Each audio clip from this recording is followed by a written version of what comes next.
व्यवसाय सीएससी के प्रभारी डॉक्टर अनूप पांडे की तस्वीर चैनल के साथ उपस्थित हैं और दिख रही है। और इसके बाद में पूरी जो जनसैलाब के रूप में कुर्सियों पर विराजमान हैं, ये तस्वीरें एक मीटिंग की तरफ इंगित करती हैं। और ये तस्वीरें बीआरसी के परिसर की हैं, मीटिंग हॉल की, जहाँ पर खंड शिक्षा अधिकारी और सच्चिदानंद और काफ़ी शिक्षक संघ के विराजमान हैं। पूरी बात करते हैं कि शिक्षक बीआरसी पर एक विशाल जनसभा जो अधीक्षक के द्वारा व्यवसाय सीएससी की जा रही है और की गई थी, क्या था, किस मद्देनज़र रखते हुए ये बैठक की गई है? अगले महीने जुलाई में संचारी रोग अभियान चलाया जाना है, जिसके लिए शासन से निर्देश प्राप्त हुए थे। और आज सुबह ही डीएम महोदय द्वारा एक जो मीटिंग ली गई थी, उसमें ये निर्देश दिए गए थे कि संचारी रोग अभियान के संबंध में जो हमारे ब्लॉक के अध्यापक हैं, उनमें एक जागरूकता लानी है और इस रोग से, इस अभियान से संबंधित जो कार्य उनको करने हैं उसके बारे में उनको समझाना है। इसी के परिप्रेक्ष्य में बीआरसी में एक अध्यापकों के साथ बैठक थी, जिसमें संचारी रोग से संबंधित उनको जानकारी दी गई। अभियान कब से है, उनके क्या दायित्व हैं, कैसे करना है, और अगर कोई मरीज मिलता है तो उसके संबंध में उनको क्या कार्य करने हैं, इसी के संबंध में वहाँ पर एक बैठक की गई। अच्छा, जैसे संचारी रोग स्कूलों में अगर किसी के बच्चे को हो जाता है, क्या है, तो उसमें क्या कौन कौन से रोग और लक्षण क्या होते हैं? देखिए, संचारी रोग वो होते हैं जो किसी परजीवी द्वारा एक से दूसरे व्यक्ति में के द्वारा फैलते हैं। मुख्यतः इस वक्त दिमागी बुखार, डेंगू, चिकनगुनिया, मलेरिया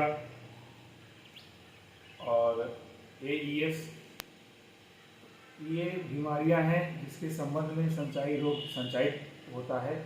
यदि किसी व्यक्ति में या बच्चे में ये रोग होता है या पाया जाता है, तो ऐसे केस में जो भी उसके साथ में उसको 108 एम्बुलेंस तुरंत डायल करनी चाहिए और एम्बुलेंस के द्वारा जो है सीएससी रेवसा पर लाया जाना चाहिए।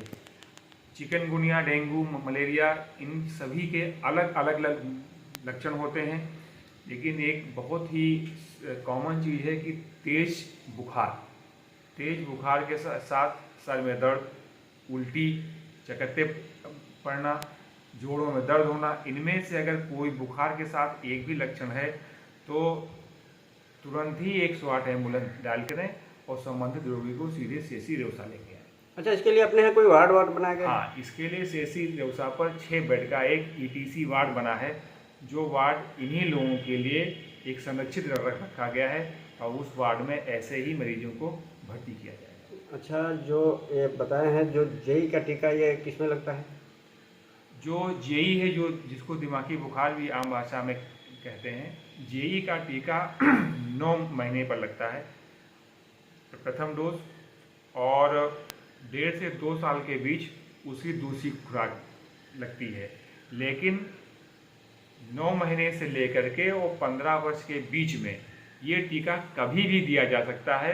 अगर किसी बच्चे को किसी कारणवश टीका छूट गया है तो 15 वर्ष तक वो बच्चे का टीका लगाया जा सकता है। अच्छा, अभी तक क्या इससे कोई संचारी रोग के संबंधित में कोई किसी की मौत हुई है अपने ब्लॉक में? हाँ, भिट्टा फर ग्राम सभा में एक नौमान नाम का बच्चा था, 3 वर्ष का, तो 6 जून को उसकी तबीयत खराब हुई थी, तो उसको वो लेकर के सीधे जिला अस्पताल गए थे। वहाँ पर वो बच्चा भर्ती रहा, फिर वहाँ से स्वस्थ होने के बाद वो बाहर कहीं गया, लेकिन वहाँ पर उसकी मृत्यु हो गई। और कोई मौत हुई? नहीं, और कोई।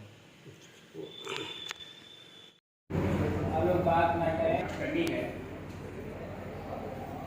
उसके लिए, अरे भाई हैं जिनकी वजह से हम अभी 100% नहीं पहुँच पाए। 100% न पहुँचने के कारण इंट्रोगेटिव मार्क लग रहा है, हमें जवाब देना पड़ रहा है कि भाई आपकी विद्यालय क्यों नहीं। तो इन सारी चीज़ों के लिए आज जितनी भी दुआ अगर आप सीमित कर देंगे जो हमसे संबंधित हैं, तो हमारा डाटा आगे बढ़ेगा और हम कायाकल्प में जो है बात का हो गया। अब आपका आ गया वायरिंग। वायरिंग आपसे संबंधित बिंदु है। वायरिंग में आप भर के आप जाएंगे। कनेक्शन की बात है। कनेक्शन की बात अभी हमसे जो है अवधि जी बात कर रहे थे।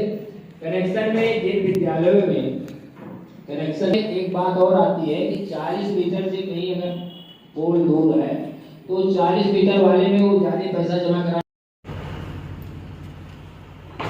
जो जेई है इसका संबंध जो सुअर के बारे उनसे हो, कैरियर का काम करते हैं, एक स्थान से दूसरे स्थान एक। अब इसका संबंध आपसे क्या है और ये चर्चा क्यों हुई? शॉर्ट फोरस होता है, डायरिया संक्रमित पानी से होता है। इसकी रोकथाम के लिए स्वास्थ्य जांच होता है, न फैले, इससे हम बच जाए। इसके लिए सरकार के द्वारा जो निर्देश हैं वो विभिन्न जो विभाग